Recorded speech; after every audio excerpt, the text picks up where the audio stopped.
Doctor साहब, अदालती फैसले को तौहीन अदालत करार देते हुए इत्तेहादी जमातों ने फैसला किया है कि इंतखाबात एक साथ कराने के हवाले से फैसला पार्लियामेंट करेगी।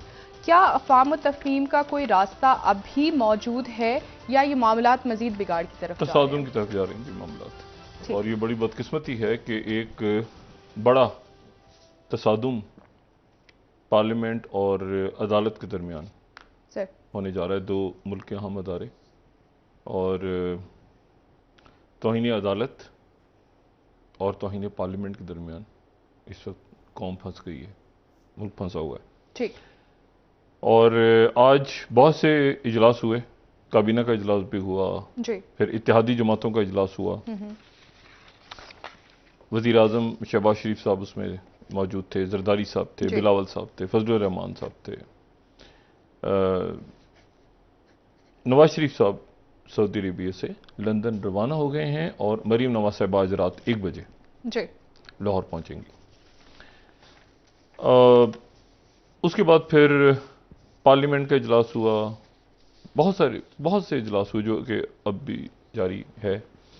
और उसके बाद गालिबन ये था कि रात को शाइया रखा गया था अरकान पार्लियामेंट इत्तेहादियों का, वो पोस्टपोन हो गया, वो कल अब ज़ोराने में तब्दील हो गया। और किसी किस्म की मुशावरत नहीं हुई और कल का दिन रखा गया था 20 तारीख को, जब ये मुलतवी हुई थी अदालत की समाअत, तो उसमें यह था कि 26 तारीख तक आप एक रिपोर्ट हमें जमा करवा दें कि मफाहमत का क्या बना। जी। और कोई एक दिन जो है, एक तारीख पे सब एग्री कर जाएं। और एक इशारा सा अदालत की तरफ से गालिबन आया था कि कोई एक तारीख अगर उस पर इत्तेफाक हो जाता है तो वो बात की तारीख भी हो सकती है। लेकिन साथ ही चीफ जस्टिस साहब की तरफ से ये कहा गया था कि 14 मई का फैसला अपनी जगह बरकरार है और फंड्स कैसे फंड्स ट्रांसफ़र करके और सब कुछ करके हमें आप ज़रा 27 तारीख तक आ जाएं। तो आज जो है वो सुबह चमगुइयाँ शुरू हुई, क्योंकि उमर बंदयाल साहब की तबीयत कुछ नासाज थी। तो उनके आज के भी तमाम जो बेंचेस जो थे, जिसमें वो बेंच नंबर 1, 2 और कल के भी उनके सारे सवाए एक मुकदमा वो कल ही सुनेंगे। और इसके साथ ही जो काबीना ने, वज़ीर आज़म ने काबीना के सामने, काबीना ने पार्लियामेंट के सामने, और उसमें इस तरह से हुआ कि एक इस्तेकाक कमेटी 3 अहम शख्सियात को भी बुलवा सकती है। वो अब अहम शख्सियात कौन सी हैं उनके बारे में हमें नहीं पता, लेकिन पार्लियामेंट का कहना है कि 3 शख्सियात बुलाई जा सकती हैं। हुकूमत में जो मुख्तलिफ लोग मौजूद हैं वो इस सूरत हाल को कैसे देख रहे हैं, उस पर मैं अभी बात करता हूँ, क्योंकि हालात की संगीनी है बहुत ज़्यादा। लेकिन मैं ये बात करने से पहले आपको ये बताऊं कि ज़रा ये जहन में रहे हमारे कि आर्मी चीफ इस वक्त चाइना में मौजूद हैं और उनका ये चाइना का विज़िट इम्पॉर्टेंट है, बहुत इम्पॉर्टेंट है, क्योंकि ये पाकिस्तान की जो अमेरिका, चाइना, इंडिया, रीजनल, ये तमाम इश्यूज़ इसमें डिस्कस हो रहे हैं इस दौरे में। और वहाँ पर मतलब एक आप समझें कि तवील अरसे तक पाकिस्तान ने किस तरह से अपने पड़ोसी ममालिक के साथ ख़ित्ते में, वेस्ट में, वो बरतानिया का भी एक दौरा उनका हुआ था, और तो लेकिन वो तमाम जो एक स्ट्रेटेजिक दौरा है ये और बहुत इम्पोर्टेंट है। इस दौरान यहाँ पे मुल्क में ये बदकिस्मती के साथ एक ब्रेकडाउन, मुकम्मल ब्रेकडाउन आ गया है। और उसमें पहली दफ़ा ऐसा हुआ है कि पाकिस्तान में, आपको पता है, हज के लिए लोग अप्लाई करते थे और उनको हज का कोटे में उनका नाम नहीं आता था, और फिर बड़े उसके लिए सिफारिशें और दरख्वास्तें जाती थी कि खुदा के वास्ते हमें जो हज का कोटा में हमारा नाम आ जाए किसी तरह।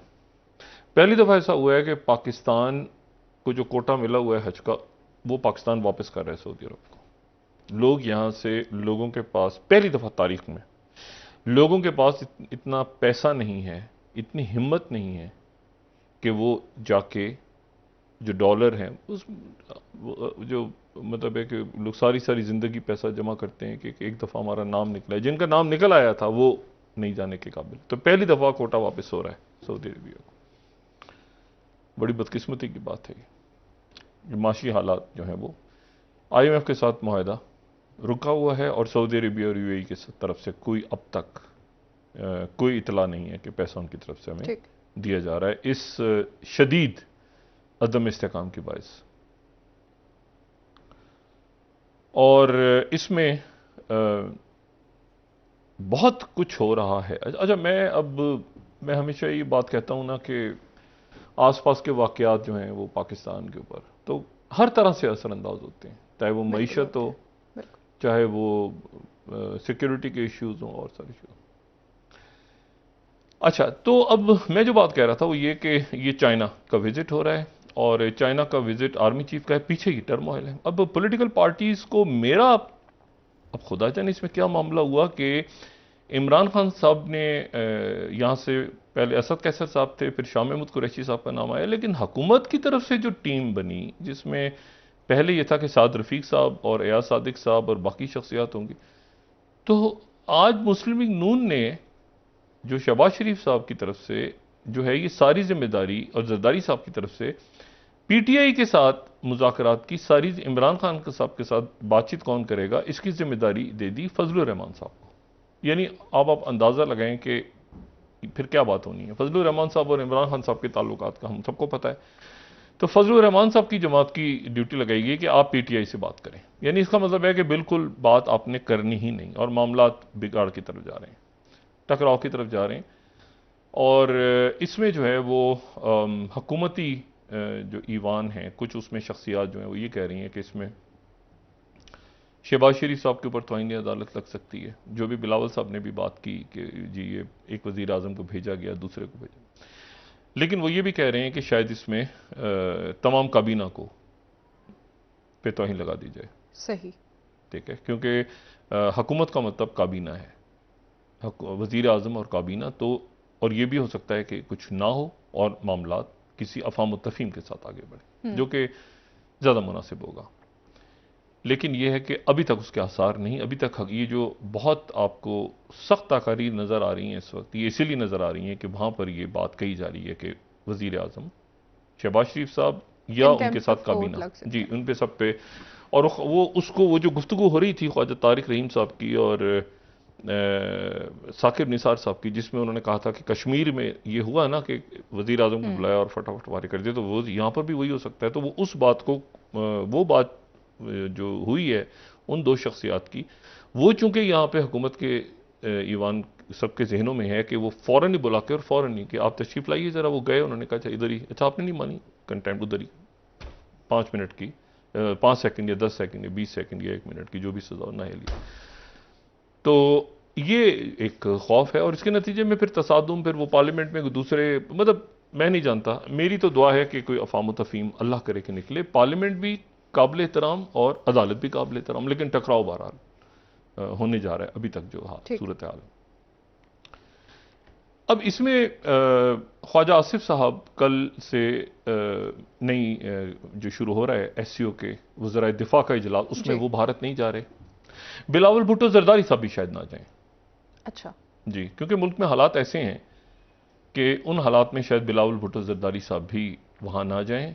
और ये बात नई दिल्ली से कही जा रही है। नई दिल्ली इसमें ये कहा जा रहा है कि शायद बिलावल भुट्टो जरदारी साहब ना जाए। लेकिन पाकिस्तान से एक डेलीगेशन, क्योंकि शंघाई कॉरपोरेशन ऑर्गेनाइजेशन का इजलास है और पाकिस्तान चाइना का फोरम है, तो ख्वाजा आसिफ साहब उसमें शरीक होंगे वर्चुअली यहाँ से। लेकिन एक डेलीगेशन पाकिस्तान के फौजी हुकाम का भारत चला गया है, अस्करी हुकाम का 4 मेंबर डेलीगेशन कल शरीक हो रहा है डिफेंस के हवाले से। चूंकि इजलास है तो वजीर दाखिला नहीं जा रहे, सॉरी वजीर दिफा नहीं जा रहे, लेकिन एक डेलीगेशन वहां चला गया। ठीक। और इसमें जो दूसरी बात है वो बड़ी अहम है और वो ये है कि अब ये बात सामने आई है कि 18वां राउंड भी भारत और चाइना के दरमियान नाकाम हो गया बुरी तरह। उस दिन जो बात हुई थी कि बॉर्डर क्लैशेस के ऊपर, और ये डेस्पेंग का जो इलाका है, दौलत बेग ओडी, हम डिटेल में बात कर चुके हैं उस पर, उसके ऊपर डैम चौक पे कोई पेशरफ नहीं हुई। और उसके बाद जो है वो ली शुआंगफू के साथ एक मुलाकात है कल राजनाथ सिंह की, देखें उसमें। और मैं यहाँ पे आपको बताऊं कि ये मुज़ाकरात का नाकाम होने का मतलब ये इंडिया ने पहले बात, इंडिया की तरफ से रिक्वेस्ट की गई कि आप आ जाएं, लेकिन इसको आप ये कहें कि मुज़ाकरात ठीक गए, नॉर्मल गए, अच्छे गए। लेकिन उसके बाद ये बात जो है ये आउट हुई। और मैं यहाँ पे कोट कर रहा हूँ टाइम्स नाउ को, India China military talks on border stand off fail to reach breakthrough, 18वीं स्लाइड। फिर हो गए अब व्हाट्स नेक्स्ट, व्हाट नेक्स्ट में ये कि कल मिलेंगे। और इंडिया टू अच्छा, और उसके बाद जो है ये ट्रिब्यून को भी मैं कोट कर रहा हूँ कि ट्रिब्यून इंडिया 7वीं स्लाइड के, India China to take up LAC standoff. अब कल जो मीटिंग में साइड लाइन में फिर मुलाकात होगी, फिर मुलाकात जो होगी वज़राए दिफा की, उसमें फिर मामला उठेगा। और यूरेशियन टाइम्स ने इसके ऊपर एक बड़ी इंटरेस्टिंग इस पे जो है सुर्खी लगाई है। वो कहते हैं कि इंडिया चाइना बॉर्डर डिस्प्यूट, जो 16th स्लाइड है हमारी, Beijing says all is well, new Delhi says all is in the well. ठीक है ना, सारा का सारा कुएं में गया, सब कुएं में जा चुका। व्हाट्स कुकिंग एट LAC, मतलब LAC के ऊपर क्या हो रहा है, वो कह रहे हैं ऑल इज वेल, वो न्यू दिल्ली कह रहा है all is in the well. ठीक है ना, मतलब कुछ भी नहीं हुआ।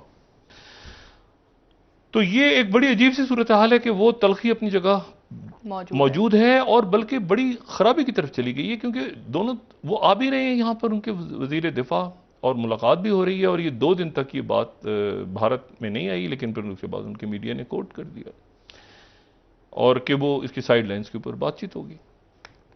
और साथ ही जो है वो अब मुझे नहीं पता कि ये इसको, जाहिर है कि इसको पूरी किताब को पढ़ के फिर उस पर तबसरा हो सकता है।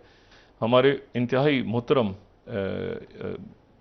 दोस्त भी हैं, दानिश्वर भी हैं, हसन अब्बास साहब, अमेरिका में वो डिफेंस यूनिवर्सिटीज़ में पढ़ाते हैं, कई किताबें लिखी हैं हसन अब्बास साहब ने। तो उनकी किताब एक जो है रिटर्न ऑफ तालिबान, वो उनकी किताब जो है एक आ रही है और बड़ी एक ज़बरदस्त किताब है उनकी, और होगी यकीनन। उनकी पहली जो किताबें आई हैं वो भी बड़ी ज़बरदस्त रही हैं हमेशा।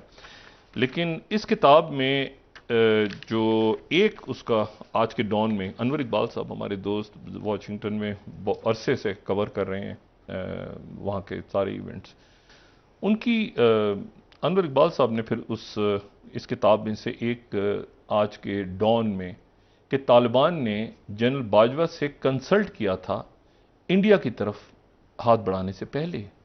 सही। और बाजवा साहब ने फिर सजेस्ट किया था कि तालिबान को कि आप इंडिया से बात करें।